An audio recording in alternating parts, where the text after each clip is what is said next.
Nolan has fixed the damage to the wall, while Lucy is burning incense to clear out the bad energy, and Jackson is there helping out.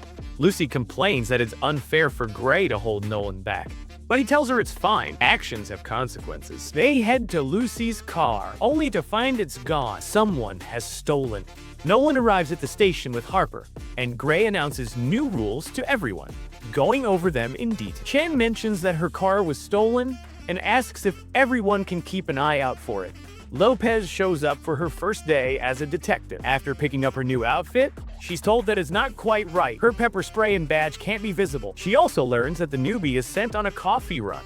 West is riding with his new partner, Stanton, and they chat briefly about their personal lives while driving. They spot a man pulled over on the side of the road with car trouble and stop to help him.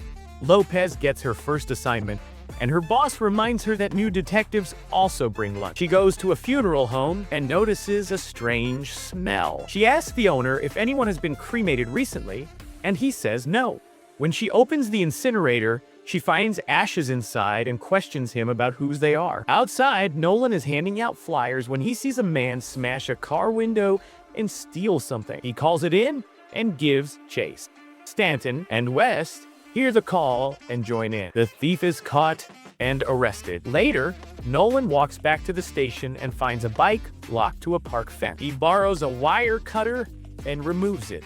Lopez gets reprimanded by her superior regarding the funeral home case, who tells her that once something has been cremated, there's no DNA left, so she doesn't have a case. Bradford and Chen stop when a woman is yelling at a man in her car. Bradford asks if Chen can get the man out without using force. Chen manages to get him out, calm him down, and persuade him to apologize to the woman. She then asks if the woman has seen her car and shows her a picture. They discover that a 17-year-old girl stole it and is living in it. Chen tells Tamara that she needs a place to stay, and it's either jail or a shelter. She promises to help her, while Stanton teases her. Meanwhile, Stanton and West respond to a home burglary. Stanton gives the young boy a hard time, which West doesn't like, so he offers to take the report himself. Stanton agrees, but warns that the report better be bulletproof. A young man comes to the station and explains to Nolan that the bike lock on the park gate was meant to keep kids out. Drugs are sold there at night, and they don't want children finding needles on the ground. Later, Nolan is in the park changing the light bulbs when the young man finds him. He asks what will happen if the lights are broken again. Nolan says cameras will be installed to catch the offender. The young man responds sarcastically, saying it just means more young black men in prison. He tells Nolan that police should focus on keeping meth out of their neighborhoods instead of targeting them. It's the only thing that matters. Tamara, the girl who stole Chen's car, left the shelter overnight.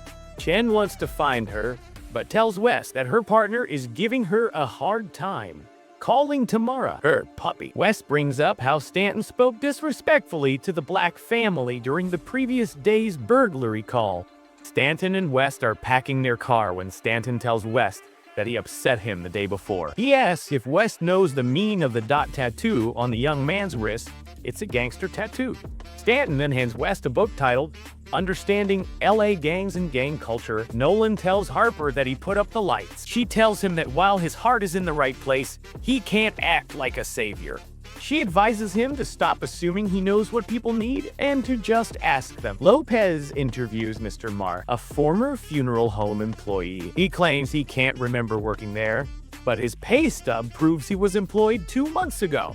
She gets him to admit that he broke in, but insists he didn't do anything wrong. He just burned the bodies like everyone else. She reads him his rights and calls in her supervisor.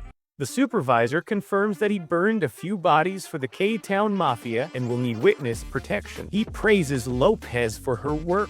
Nolan receives a call from Hugo, someone he has been in touch with in the neighborhood and promised renovation jobs to. Hugo reports a problem at a job site, and after some details, Nolan and Harper realize he's in a meth lab. They track his GPS, call for backup, and head out. Once there, they find Hugo and several other men inside. Some gases go off, but they manage to pull out many people, though not everyone. Chen finds Tamara and tells her she can have the car if she checks in with Chen once a day. She also promises to help her find a place to live. What did you think of this episode? Let me know in the comments below.